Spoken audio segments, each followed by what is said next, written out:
We're here again. Okay. We're gonna start off with the main topic. Our main topic for today is prosthetic hands, right? Yeah. So we just watched some stuff about that, and naturally, because he does a lot of 3D modeling, a little bit more than I do, and we both looked at it, and it's just like, it's cool now. So Yeah, go for it. yeah, we both just looked at a video. What was the video you Slant sent me? 3D. Slant 3D, and he talked about prosthetics because he used to work with prosthetics because he wanted to work with veterans, which is cool, but we'll talk about why that might be a little bit limited if you're trying to make that into a business, because I know some people trying to make that into a business actually. And it's a really noble thing to do in pets actually, because It's a noble thing, but and is it also with money. but is it a right thing? What do you mean? Okay. Why not? So most of the time when people 3D print limbs, they're saying like, okay, since they are so expensive, usually I'm going to 3D print something and it's only gonna cost a couple of $100 or something. Like it's gonna be a lot less, like 100 times less. Yeah, I mean the 10 cost times less. of manufacturing will be at 10 Yeah, $15 bucks. Yeah. It will be less than 1 kilogram of filament. Like that means 50 slotting, like $10. And the problem with that, there's not that many amputees. Don't you think in the pet world there are so many dogs that are getting? We can search that up now. Yeah, if you there's take your phone. Yeah. Take my phone. Yeah, Okay. you browse it in the phone. That's so much easier too. Sure. Okay. Number of amputated pets yearly. amputee dogs. Should I search that or Just pets, so that you get like a bigger. Yeah, I just can't statistics or something you put. Okay, while you are searching, I'll just say start talking about it. Like the thing is, like, to make a prosthetics that are to buy a prosthetics that are already out there, it costs a lot of money, actually thousands and thousands of dollars, especially in Europe with all the other restrictions and stuff. It will be a real big expense though. I mean, and all these people or the pets who are losing their limbs, hands, or whatever. I mean, for sure it will be hard to imagine that they have a full-time job or something that they can afford all these things. That's why like 3D printing is like a solution where it can disrupt that entire space, like making the cost a fraction of that, 100th, 150th, That way you can have multiple options, You can either 3D print like for just the summer, winter, another one that can withstand the cold. You can just come up with new versions of it. And also one interesting thing about 3D printed prosthetics is like it can be basically printed for your own custom body. Like the thing is, nowadays the 3D scanners has come up a long way actually. You can just scan your body with iPhones LiDAR or iPads LiDAR, and then just send the file to them, or use a professional scanner. These companies who do 3D printed prosthetic can scan you, and then they can print it exactly to match your specific hand or limb actually. So in that way, which is it is this is one of those things that makes things expensive in traditional manufacturing of prosthetics, but 3D printing can make it so quick actually and effortless. So I really think in pets there is a huge market for this. But I can't find the statistics on how many there are worldwide, because you just end up getting a lot of statistics about human. Just put pet amputations yearly statistics. Yeah, but then you only get the number.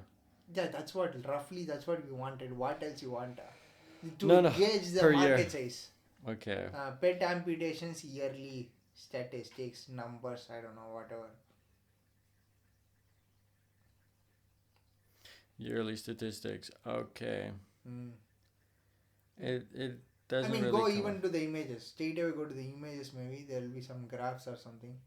Yeah, just click on one of the graphs that makes sense. This is just survival. It's all quality of life and survival. It's never about the number. So, okay, survival rate. Yeah, after amputation, how many pets are surviving? That if you know only, you can decide, right? How many pets might need But are there prosthetics. enough pets for you to make a profit? But I don't. The cost of manufacturing is so low that can make profit from every single piece you sell, basically. But I understand your scalability is a concern, like the Yeah, market size is a concern. there's only 5.7 million amputees Mm. in America, which is not a huge number of people.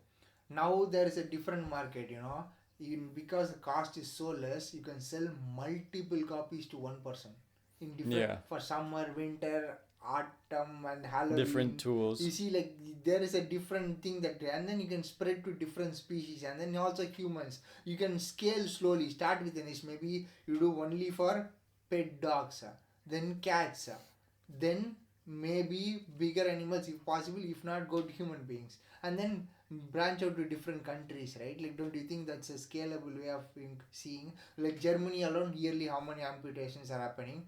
If Germany has so much and then you are making this money, you can obviously say ship it to Poland and France, which are just next to each other. Land transport is cheaper. Like, you see, you can just scale, right? But I understand it's not like the biggest market. But if you see like people who are selling like a specific tablet for the diarrhea or something for pets, let's say only cats, they are not gonna make a lot of money either, Yeah, because the price needs to be so low. Because it will be low. What I am banking here is the cost of production is the cheapest thing ever. That's the best part here. Like you said, what we have to worry about is the market size, obviously. But is there a market? Definitely there is a market. Yeah, the people that want it. And the species, increase the number of species slowly. That's all I'm saying. Yeah, there will be an increase in pets probably. Because people want more pets now. More pets than like utility animals anyway. Yeah. So you think that there could be some utility or at least something in amputees? I believe it because he was saying, right? I believe that guy. That guy does proper business though. He's like Noah Kagan but in his 3D printing one. Yeah, but he also talked about he's tried to make it a business. That's what he did in college. And then he decided not to do it because there were so few people. Like even if you caught the whole market, the most you can make is like 500 million or something a year. If you get everyone in the US. Yeah, that's a fair point though. Like if human being market is only so low, the pet market will be even more lower than that, right? It won't be scalable. Yeah, it won't be a huge thing. But maybe if you go worldwide. Maybe that could be a that's where I think the point. And is. Also You said, your right, point. You said right. Worldwide is the best thing here because you scan the pet, okay, and you get the details. You design this in Poland or in Europe, okay. You can ask Slant 3D to print it for you in USA and ship it to the customer. Yeah. You don't even have to manufacture. And also there is no inventory cost. There is no garage maintenance, nothing. Yeah, because you just make it. Only when you are paid to print, right? Yeah, I see what you mean. You might even set it up automatically. And in that case, your business is not only prosthetic. Your business is 3D printing. Prosthetic is just one line. If patients are not coming, you start doing OEM parts for cars, I guess. I don't know. Do something else here, right? 3D printed toys or something. Yeah, and I don't see why there wouldn't be an opportunity to set it up automatically as soon as an order is placed. Yeah, it's all. That's why the plugins are there, right? Shopify, Etsy plugins. You used to talk in the videos as well a lot about it, where you just upload your design, Slant 3D. Okay, yeah. So you upload your design, you pay for it, immediately shell the address, they will ship it to you, print and ship it for you. Now a kid in Africa can design something, and somebody in USA wants to buy it. They just can pay for the design, immediately they will print and ship. I see. Yeah. Okay. And then you can also do multiple other designs as well. Like you do That's like one section of it, and then you can focus on anything else. Anything else you might want to start printing out. So basically that means our business itself is not prosthetics anymore, 3D printed products. Yeah, it's 3D printed products at a large scale. That would be your business kind of. Yeah, exactly. Because you have a huge farm. And you know what else? In Grammys, they are going to use 3D printed lamps this time for every table. Lamps? 3D printed lamps. Oh. They're very pretty. the ways like lamps, you know. Yeah, because you get weird shapes, right? Yeah, and 3D printing texture also adds that uniqueness when you use it with light, just like the Christmas baubles that we made, right? Yeah. But is it gonna be made of plastic or metal? Yeah. But why do you make it should be glass, or you see what I mean? Yeah. In this case, it's different colors and stuff. I mean, it's going to be really pretty. The design will be crazy. Have you looked at some of the things? One of his videos about look at this company who created an entire industry in the lights world. That company started building one lamp for himself. Suddenly, so many people started requesting. He started to make it a company. Now the company is so big. He just sells that one similar type of designs of lights for a fraction of cost than a real light. How much will a normal light bulb cost? It will cost a lot actually. If it's 3D printing, you can come up with crazy designs for fraction of cost. That's crazy though. Yeah, we still need to light it up, right? Yeah, but the light bulbs are not the expensive ones. They are the most. I mean, you don't even have to sell the light bulbs. Just sell the frame of the structure, the whatever you make. They can buy a bulb for like what $5 and then they put it in. Yeah. The entire thing itself will be what $20-25 to make probably. Not even make. I mean like maybe $10 to make. You sell it for $30. You make profit like. Yeah. Yeah. 200% of your stuff. That's a lot. Yeah, that's a lot. 3x the production cost, right? And shipping and all those things you subtract, you will get at least 40% maybe margin. Yeah. So yeah, okay, so I can see. And there are so many opportunities though. Because the world needs so many plastic parts actually. There are so many parts needed. In Europe, what is the biggest thing? Labor cost is very high. If you're just missing one bolt, that bolt will be so expensive for a chair or something. Yeah, now I can have a 3D printed bolt for like $5, $2. Like, yeah, but it won't hold the same weight though. But if you do metal, then it can be better. I mean, the thing is, we can change the materials though. You can change between ABS and PLA. ABS is the highest, PLA the second highest. You do not know, I think, maybe the strength of the stuff. You can make, with PLA, I can make things so stronger that it will never break. And with different polycarbonate is there. There are so many carbon fiber is there. I can already print. This can take carbon fiber, polycarbonate, anything. Polyurethane, so many things. So I can make flexible ones. I can make waterproof one, I can make stiff ones, hard ones. Depends on what application you want, we can make. Okay. Yeah. I mean, I think if you do some research about the materials, you'll understand. This one printer can print multiple materials. Yeah, the printer behind me, by the way. Yeah. That one. The big old one. And you just saw the lid holder, right? How thick is that? Do you think that's gonna break? I mean, I could test it if you want. No, you don't have to, but... I can prove that. I can prove you right. Or I can prove you wrong. Yeah, we don't have to do that. Yeah. Are you sure? Yeah, I'll be happy to. So yeah, that's one thing. And then what else is there? I mean, yeah, so the prosthetics part you talked about. I mean, it's a cool thing to think about the fact that you can have multiple little hands that you screw in for a cheap price. And then, because you've seen the more complicated ones, right? That are more robotic. And there are so many things that you cannot even prepare by any other traditional manufacturing unless creating a mold for $100,000, you know. For most of the things, you know. See, if you look around you, how many things are made of metal? There are more things made of plastic than metal actually. So many things made out of plastic than metal.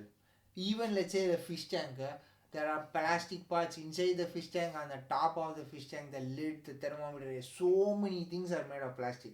There are very few parts that are made of metal or wood. Yeah, and then your clothes maybe to some extent. Polyester, yeah. So yeah, everything is. So, I mean, where do we get the plastic from? I mean, there are spools being sold at scale, so you do that. No, but where do we get the plastic from? In the beginning of the process. I mean, like in our case, what are we doing? We are using polylactic acid, PLA filament, which is made from cornstarch, which is 100% biodegradable. So you can eat that. Yeah. If you want.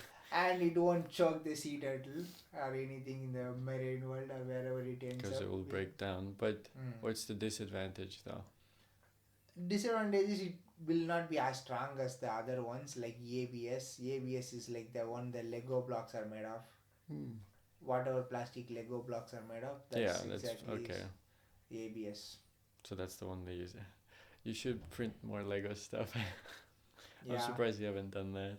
I mean, I just don't want to do it in PLA. That's the thing, right? Yeah. I currently, like, we both are doing some 3D modeling, learning softwares. I will learn a little bit of Blender, and I forgot at this point. And I'm currently more into Fusion 360. And as long you as are learning. Onshape. Yeah. Because it's free and you can share. And I'm using a student license in Fusion, so. Yeah, and I'm not. I mean, I could though. Yeah, you have so much bigger community though. That's the thing. Yeah, that's also true. You get so much help. The thing about the software success and failure rate is basically how much help you get, because we both are not designers. We both have to learn. Yeah. Everything I have to learn. Threading in the bolt and the nut design. Everything I have to learn because of the YouTube videos in about Fusion 360 so many. Then there are so many students who are already using it or posting. It's a big community of students only filled with so many tutorials. Yeah, okay, I see what you mean. And then also, okay. And Autodesk Fusion is used not only for that thing, it is used for CAM and it is used for digital. What's CAM? Computer aided manufacturing. Okay. Computer aided design, manufacturing, and then another thing is the PCB, electronic stuff it can do, and there are so many other things also which I have no idea. There is a big deal though that Autodesk does so many things. This is just scratching the surface. 3D printing is one big chunk of it. CAD modeling is like just a big chunk. You can do literal modeling of a car from the factory, like you said, tractor and stuff. Yeah, somebody has done a tractor, and then somebody else did a water plane, like a Catalina, I think the model is. Something like that from World War II. Yeah, and these things are, you can literally hold the company's IP completely inside that, like we're using these software. Yeah, that's the disadvantage of Onshape, right? You share every idea that you make. For example, now currently I am competing in competitions where the model is private unless I post it, right? So I want something is private and secure and reliable with a bigger community to help me as a beginner designer, right? So in your case, you are not competing yet, but you are at least trying to learn how to design. I would say pick a better one, because I wasted 2-3 months to try in Blender. Blender is fine, but it's good for sculpting and movie making, animated characters and stuff, but very hard for 3D printing or makes your life so much more miserable. Yeah, it's just not as precise. Because it's not meant for geometric sketching, and then you have to install a CAD sketcher add-on to create the Cartesian or geometric stuff, sketches, and then extrude them. But in Fusion and every other thing, it starts with sketch, parametric modeling. Yeah, so you can easily just get the measurements right. You can easily lock everything together. That's why for organic shapes, go for Blender. For geometric stuff, go for Fusion. So, but it's better to know both of them. I think ideally that's the best thing, because you can create geometry stuff there, this here, and then you can come up with new things. I don't know. It can solve multiple processes. I have no idea about Fusion 360 sculpting abilities, but yeah, I would imagine it's not great. Yeah, it's probably a little bit limited. It would be very sharp in its shapes. So yeah, you'd have to do a lot to just make it work. But yeah, but I think Fusion 360 it's a decent idea though, because you make good points about the fact that you meet less resistance when you're trying to learn exactly. That's the biggest thing. How many people will give up? Okay, you are doing calisthenics, learning a musical instrument, and then you are maybe study a lot, do other things, so many other things, cook and stuff. Like you want more resistance in your hobby or like a little bit of flow. Yeah, that's true. Because I also tried to bypass that by learning Blender in the summer holidays. I just would have never become a 3D modeler or designer if I would have continued with Blender, because it was too hard for me. It was it's not for me. So much work Yeah. just to get it to It's just not for me. somewhat work. At this point, maybe if I'm getting so good in fusion, at some point I can slowly transition to blender. You see, Yeah, and then you that gives you confidence that your backup, your ideas to what, to design something, create something. That's all. But here you will start wrestling with the software. You have to, if your biggest problem is not the design and wrestling with the software, then you are missing out in what you wanted to do, right? It's just the software making your life miserable. Yeah, it's similar for an instrument actually, because Yeah. if you buy a dog shit violin that Yeah. just no matter what sounds terrible, and you don't know how to change the strings, and you don't have extra strings, and you don't even have a bridge or something to hold the strings up, Yeah, then learning it will not work, right? exactly. Because you'll just, one, give up, and two, it'll never sound like you want it to, and then you just give up. Even if you get the song somewhat right, you'll start giving up because it just doesn't sound good at all. So that's why it's always a good tip if you're starting out to get at least a new one, a new instrument. Might not be the best one, but a new one at least. Yeah. So that really helps. The same thing I do for earphones and stuff, because and for shoes also, I used to buy the cheapest shoes ever, and then they suck after a week, and I hate every time wearing that, But nowadays I'm spending more. I just spend once.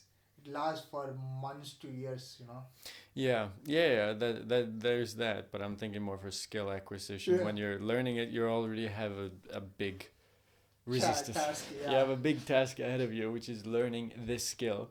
So if you're adding resistance and friction by having a shitty program or having a shitty instrument, then you won't progress at all. Same It's with like adding more weights when you are first learning to the gym. Like dude, it's already heavy for me. yeah, I don't need to make it worse. Yeah. I just won't come again. It's why most people fail when they exercise as well, right? Or learn a new skill. Yeah, they just go super hard the first Yeah. time and then they fuck it. They don't want to do it. And then Yeah. they hate what I started or once loved. Yeah, and we've done that enough that we Yeah, realize. so many times. So yeah, we cannot afford to fail in this one also. That's something you'll notice though. The eventually sticking to stuff will become for easier. me also, the reason is I fucking paid for $1,000. Yeah, that kind of helps with commitment. Yeah, because I was like, oh my god, that fucking thing is sitting there. You need to learn modeling. You cannot just be stealing other people's design free models and then using, like, you don't have joy in that. Like, your true joy is when you design something and you start printing. Currently I participated in a contest which I can talk in another video, but I designed the entire thing from scratch. Literally nothing was stolen, everything was designed from scratch. So it just taught me so much and boosted my confidence so much though, that now I'm participating in another contest. So it's like, and just by that way, through these contests I'm learning so many things about gears, mechanisms, mechanics in special, and how parts move, tolerances, offsets and stuff. Yeah. Manufacturing them and then altering the quality parameters, trends and stuff. It's very cool though. Yeah, so now you know. And then how they might interact. Yeah. And also when you print, you realize it's not as good as you thought.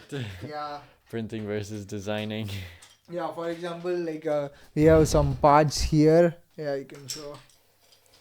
Oh god. Yeah, okay, so which one's the first one? Let's see. And you can just show the gear sprockets once.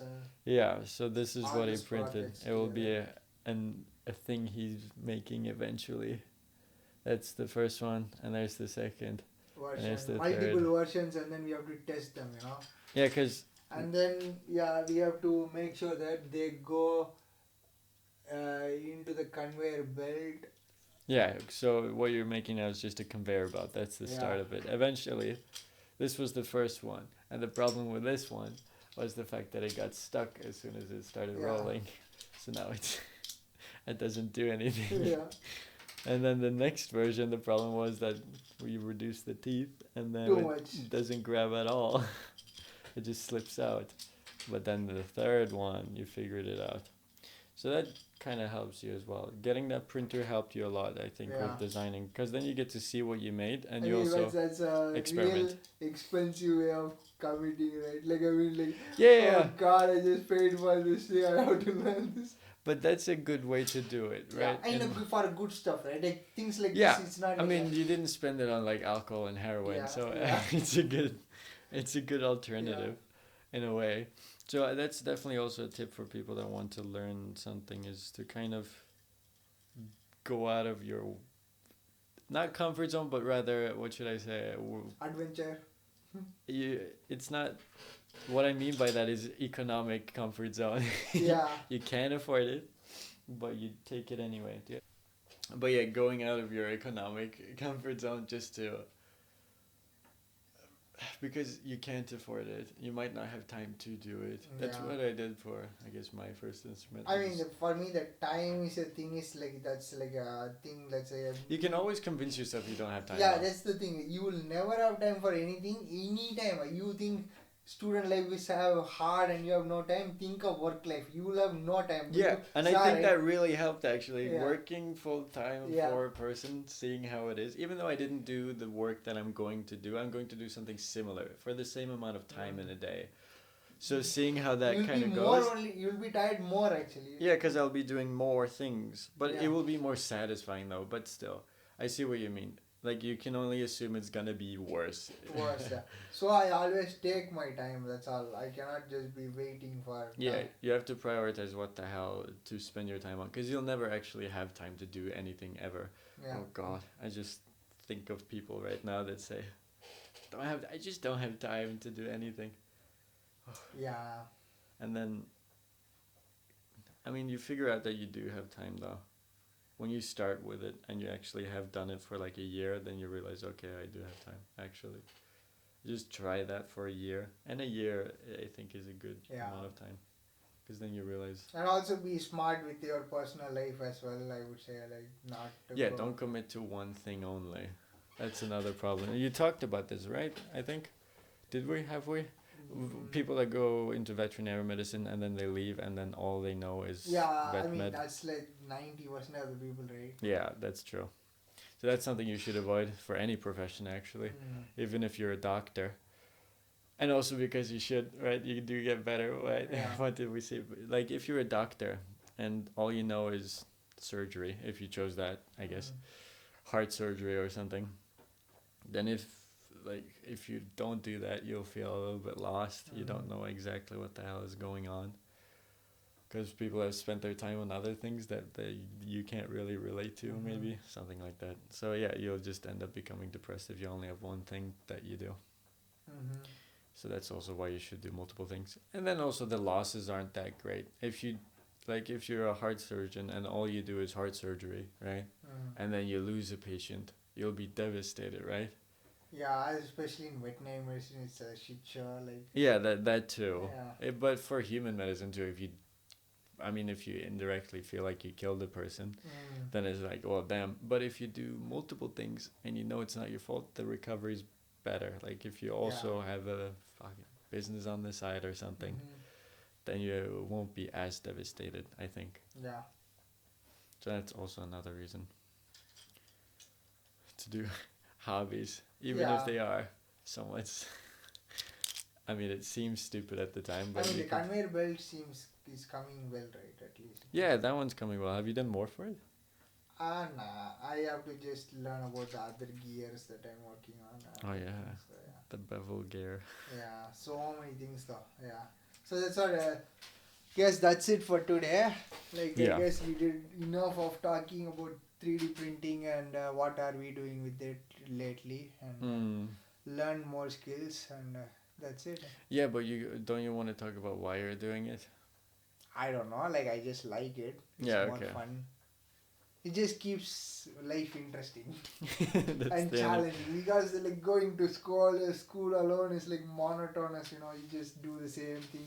Yeah. Every semester, exam study, pass or fail, and then be stressed for the tiniest test. Yeah, and then when you do these things, you manage to do more than what you thought is possible. Now I work, also run my startup and do these things. It's I have so many things, but it's still, it just shocks me to realize I still have time to do all these things and record podcasts and stuff that's probably what Elon Musk ends up doing, right? All his companies and Diablo. Yeah. And he's a great player at Diablo. So that's probably what he's done too. He's probably figured that one out better than most. Yeah. Just keep pushing things in, cram it in your time and day, and then you'll eventually peak. But it's better to do too much and then realize, oh, maybe not this much. Then you can always scale it back. Exactly. But it's better to do more than one thing. Because the world is changing so fast, you cannot be like the one trick pony, Yeah, not anymore. It was working when during our parents' time, you can be expert in one thing, you'll be so good. So, for example, a veterinary doctor or whatever you want. Yeah, I remember I talked to an old one, old veterinarian, just briefly, and then I haven't spoken to him since, but still. He talked about like when he was young and came out of school, he could make anything up and everyone would believe it. Yeah. He could just, there's something wrong with his cephalus. He's got polio. But that doesn't matter. They don't care. No one's looking it up unless they read a book and take his education. No one's gonna double check. But he complained, and it was very funny because now I have to be right. So it's like you have to do. You come out as a fresher, you are fucked. Like what do you know? Now you gotta be that too. You gotta know all the medicine, and then you also probably gotta know a little bit more skills to be the guy who gets chosen for jobs more often, because that does occur, at least in veterinary medicine. If you know more stuff, you will be chosen for more stuff. If that makes sense. I don't know how it is in other professions, but in veterinary medicine it's very much like merit in a way. Like if you know how to do a surgery, you can try to assist one, right? Even if it's just theoretical. If you know it really well and you show it off, you can do it. Maybe even you can suture if you've shown that you know suturing well. So knowing skills, even if it's multiple, it will help you get kind of chosen for work and get more experience. So it's really good to have multiple skills. So if you only have one skill, you won't be chosen for stuff. Yeah. So that's for the veterinary students, which is spread out your eggs. That's all. Don't put in one basket. That's all. Yeah, because it doesn't work anymore. Yeah. Which is sad, but that's how we are. We have to deal with that. Awesome. Okay, that will be the closing thing. See you. But we'll also close, right? Proper outro, don't just... I mean, if you guys are interested about there you go. the Trump stuff, Kamala Harris stuff, what we thought about it, check out our other videos. And we have hit 400 subscribers. Yeah, which is insane, actually. For you, that's a lot, actually. Almost half 1,000. Almost. Yeah, I mean, and also we are closing around the 20 episodes also, right? That top. Yeah, I haven't even thought about that lately. We are 17th episode, I think. Damn. And we can just keep going. We got more, I guess. I mean... a shit ton more, so yeah, we just do stupid stuff all the time, so it doesn't really matter. Okay, so if they liked our this video, you can check out more videos, like you said about the Trump and Kamala. We just do stupid analysis. We don't know anything political, and then that's pretty much it, and then we will see you in another episode. Yeah.